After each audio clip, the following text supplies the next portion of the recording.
초이, 혹시 돈 걱정 없이 살 수 있다면 뭐 하고 싶어요? 와, 그게 가능한가요? 저는 당장 회사 그만두고 세계 일주부터 할 겁니다. 근데 갑자기 그런 꿈 같은 이야기는 왜 하세요? 최근에 화제가 되는 곳이 있더라고요. 돈 없이도 삶을 즐길 수 있는 나라가 있다고요. 에이, 그런 나라가 세상에 어디 있어요? 무슨 신기루 같은 소리네요? 혹시 북유럽 어디 복지 엄청난 나라 이야기인가요? 바로 스위스와 오스트리아 사이에 있는 작은 나라 리히텐슈타인입니다. 이 나라가 빚도 없고 범죄도 없고 복지가 엄청나서 국민들이 돈 걱정 없이 산다고 하더라고요. 리히텐슈타인? 이름이 생소하네요. 그렇게 작은 나라가 그렇게 잘 산다고요? 도대체 얼마나 작은데요? 정말 작아요. 인구는 4만 명이 조금 안 되고요. 나라 전체 면적은 서울시의 4분의 1 정도, 울릉도보다 조금 더 큰 수준입니다. 마음 먹고 걸으면 하루 만에 나라를 횡단할 수도 있을 정도죠. 그런 작은 나라가 어떻게 빚도 없고 범죄도 없고 복지까지 좋을 수가 있죠? 이게 더 믿기지가 않네요. 저도 그게 궁금해서 한번 알아봤죠. 그런데 놀랍게도 사실이었습니다. 이 나라는 정부 부채가 아예 없다고 봐도 될 정도예요. 부채가 제로라고요? 아니, 우리나라는 물론이고 미국이나 유럽 선진국들도 다들 빚더미에 앉아 있잖아요. 어떻게 그게 가능하죠? 일단 정부 지출이 아주 적어요. 나라 전체가 1년 동안 버는 돈, 즉 GDP 대비 정부 지출이 20% 초반대인데 유럽연합 평균이 거의 50%에 육박하는 걸 생각하면 엄청나게 알뜰하게 나라 살림을 하는 거죠. 지출이 유럽 평균의 절반도 안 된다니 정말 허리띠를 졸라매고 사네요. 그런데 그렇게 돈을 안 쓰는데 어떻게 복지가 좋을 수가 있죠? 앞뒤가 안 맞는 말 같은데요. 그 비밀은 바로 넘쳐나는 정부 자산에 있습니다. 빚이 없는 걸 넘어서 정부가 가진 순자산이 GDP의 111%를 넘어요. 다시 말해 나라가 1년 동안 버는 돈보다 더 많은 돈을 순수하게 자산으로 쌓아두고 있다는 뜻이죠. 와, 나라가 파이어족을 대쓰던 수준인데요. 맞아요. 그리고 이 나라의 독특한 점은 모든 걸 스스로 다 하려고 하지 않는다는 거예요. 예를 들어 리히텐슈타인에는 국제공항이 없어요. 공항이 없다고요? 그럼 해외는 어떻게 나가요? 그냥 차 타고 옆 나라 스위스 츠리히 공항을 이용하면 됩니다. 또 자체 화폐도 없어요. 스위스 프랑을 그대로 가져다 씁니다. 자기 나라 돈이 없다는 건 좀 충격적인데요. 이건 주권을 포기하는 거 아닌가요? 바로 그 점이 리히텐슈타인은 똑똑한 점이에요. 그들은 이걸 주권 포기라기보다 전략적인 통합이라고 봅니다. 안정적인 스위스 프랑을 쓰면서 통화 가치를 걱정할 필요도 없고 화폐를 발행하고 관리하는 데 드는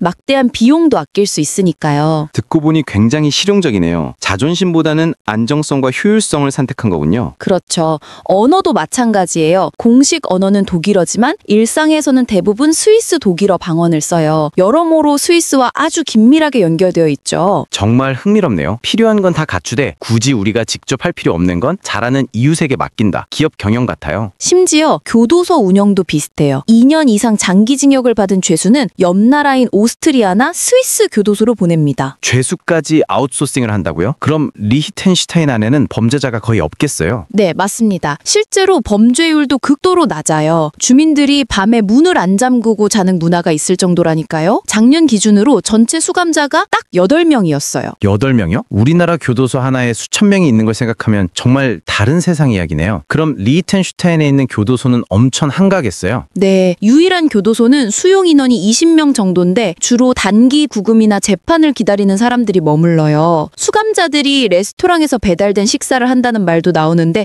그건 좀 과장된 표현일 수 있어요. 맞아요. 그건 좀 심하다 싶으네요. 네, 하지만 수감자 수가 워낙 적고 관리가 잘 되다 보니까 북유럽 국가들처럼 교정시설을 처벌보다는 재활의 공간으로 보는 것과 비슷하죠. 그런데 왜 이렇게 범죄가 적은 걸까요? 그냥 다들 잘 살아서 그런가요? 그것도 중요한 이유지만 더 근본적인 건 그들의 문화에 있습니다. 리히텐슈타인에는 부를 과시하는 것을 무례하게 여기는 검소한 문화가 깊이 자리 잡고 있습니다. 부자인데 티를 안 낸다고요? 요즘 SNS 시대에는 상상하기 힘든데요. 그쵸. 모두가 부유하지만 아무도 비싼 차나 명품을 드러내지 않으니 사회적인 마찰이나 상대적 박탈감이 생길 여지가 적은 거예요. 범죄를 일으킬 동기 자체가 줄어드는 거죠. 이런 사회적 신뢰가 있으니 100명이 조금 넘는 최소한의 경찰력으로도 나라가 평온하게 유지되는 겁니다. 아, 그게 핵심이군요. 돈이 많다는 사실보다 그 돈을 어떻게 대하는지가 사회 안정에 더 중요하군요. 정말 배울 점이 많네요. 이 나라의 부는 단순히 정부만 돈이 많은 게 아니에요. 경제 구조가 아주 탄탄합니다. 우리가 잘 아는 빨간색 전동 공구 회사 힐티가 바로 리히텐슈타인 기업이에요. 이런 강력한 첨단 산업과 금융업이 경제를 이끌고 있죠. 그런데 이런 작은 나라에서 그 많은 일들이 일자리를 다 어떻게 채우죠? 인구도 4만 명밖에 안 된다면서요. 여기서 또 하나의 비밀이 나옵니다. 리히텐슈타인 노동시장의 절반 이상은 매일 이웃나라에서 출퇴근하는 통근자들로 채워져요. 일하는 사람 대다수가 외국인이라는 말인가요? 그럼 실제 거주하는 국민보다 일하러 오는 사람이 더 많을 수도 있겠네요. 정확해요. 통근자 수가 거주자 수를 넘어섭니다. 최근에는 새로운 일자리 10개 중 8개를 외국인 통근자들이 채웠을 정도예요. 와, 이건 정말 어떻게 보면 자국민을 위한 최고의 환경을 만들어준 거네요. 힘든 일이나 필요한 노동력은 외부에서 수혈하고 자국민들은 그 덕분에 높은 삶의 질을 유지하는 구조라니 소득 수준도 엄청나겠어요. 맞아요. 심지어 소득 하위 25%에 속하는 사람들의 연봉이 약 4만 달러, 우리 돈으로 5천만 원이 넘어요. 미국의 하위 20% 근로자 연봉의 2배가 넘는 수준이죠. 가난의 기준 자체가 우리랑은 완전히 다른 겁니다. 평생 일 안 해도 좋아하는 일만 할 수 있다는 말이 그냥 나온 게 아니었네요. 노후 준비는 말할 것도 없겠네요. 그럼요. 특히 연금 제도가 아주 강력해요. 우리나라 국민연금 같은 공적연금, 회사에서 의무적으로 드는 퇴직연금, 그리고 개인이 선택하는 개인연금까지 3단계로 촘촘하게 짜여 있는데 이 연금들을 위해 쌓아둔 자산 총액이 나라 전체 1년 생산량의 150%를 넘습니다. 우리나라 국민연금이 고갈된다는 뉴스가 매일 나오는데 저 나라는 노후 걱정은 전혀 없겠네요. 단순히 돈을 나눠주는 복지가 아니라 아예 거대한 자본을 쌓아두고 그 돈이 계속 돈을 벌게 만드는 거군요. 한 가지 빼놓을 수 없는 게 왕실의 역할이에요. 리히텐슈타인은 왕국인데 개인 재산이 40억 파운드 이상으로 추정돼요. 영국의 찰스 3세 국왕보다 훨씬 부자입니다. 군주국 가면 왕이 세금도 많이 쓰겠네요. 오히려 그 반대예요. 왕실이 경제적으로 완벽하게 독립이 있으니 국민 세금에 의존할 필요가 없어요. 그래서 정치적 압력에서 자유롭게 국가의 장기적인 이익을 위한 결정을 내리는데 도움을 줄 수 있는 안정적인 역할을 할 수 있는 거죠. 들어볼수록 대단한 나라네요. 이 모델을 우리나라에도 적용할 수 있을까요? 우리도 빚 좀 그만 늘리고 리히텐슈타인처럼 알뜰살뜰하게 살면 좋잖아요. 현실적으로 쉽지는 않죠. 리히텐슈타인은 인구 4만 명의 작은 나라기에 가능한 전략이 많아요. 국방이나 외교도 사실 스위스에 많이 의존하고 있고요. 우리가 당장 공항을 없애거나 우리 돈 원화를 포기할 수는 없잖아요. 그건 그렇네요. 규모의 차이가 워낙 크니까요. 위험 요소는 없을까요? 너무 옆 나라에 의존하는 것 같은데요. 정확히 보셨어요. 그게 바로 리히텐슈타인 모델의 가장 큰 약점이에요. 스위스나 유럽연합 경제가 흔들리면 직접적인 타격을 받을 수밖에 없고 주력 산업인 금융업은 국제 조세 정책 변화 같은 규제 변화에 아주 민감하죠. 아, 외부 환경 변화에 아주 취약할 수 있겠군요. 성공의 비결이 동시에 약점이 될 수도 있다는 거네요. 맞습니다. 그럼에도 배울 점은 분명히 있어요. 바로 미래 세대에게 빚을 떠넘기지 않겠다는 철저한 재정 원칙과 모든 걸 직접 하려는 욕심 대신 잘하는 분야에 집중하고 나머지는 협력하는 실용적인 태도죠. 맞아요. 우리도 나라 재정 문제를 너무 쉽게 생각하는 경향이 있는데 리히텐슈타인의 사례를 보면서 장기적인 관점에서 나라 살림을 어떻게 꾸려가야 할지 진지하게 고민해 볼 필요가 있겠네요. 네, 오늘은 돈 걱정 없이 사는 나라라는 흥미로운 주제로 리히텐슈타인에 대해 알아봤습니다. 막연한 판타지가 아니라 수세대에 걸쳐 쌓아올린 자본과 아주 철저한 계산 그리고 독특한 문화가 만들어낸 결과물이라는 점이 인상 깊네요. 놓치면 손해겠죠.